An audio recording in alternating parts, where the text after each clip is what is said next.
Kitobni o'qigan afzalmi yo audio eshitgan yaxshimi yoki kompyuterda o'qigan ma'qulroqmi? Men keyingi vaqtlarda audio kitob eshitishga odatlandim. Telefonda audio kitobni kichik kolonkaga qo'yib olaman-da, qulog'im, fikrim, diqqatim kitobda bo'ladi, ammo qo'lim mehnatda bo'ladi.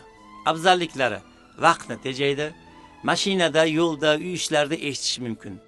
Ayrim insonlar eshitish orqali tezroq o'rganishadi.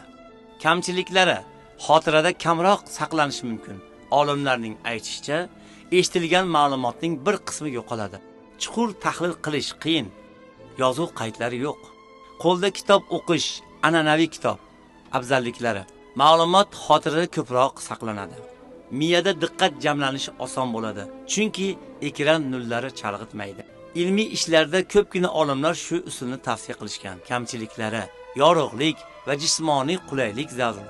Lampa, o'qish joy, kitob ko'tarib yurish har doim ham qulay emas.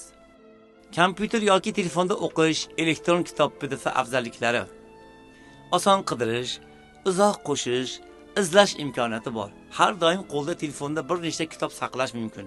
Kamchiliklari: ekran nullari ko'zni charchatadi. Internet chalg'itishi mumkin. Chuqur xotirada qolishi qog'oz kitobga nisbatan kamroq. Olimlarning umumiy xulosasini eshitaylik. Xotira va tushunish jihatdan qog'oz kitob afzal.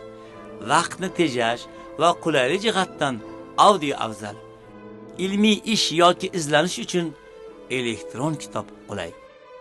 Ko'pgina psixologlarning aytishicha, eng samarali usul ularni aralashtirib foydalanishdir.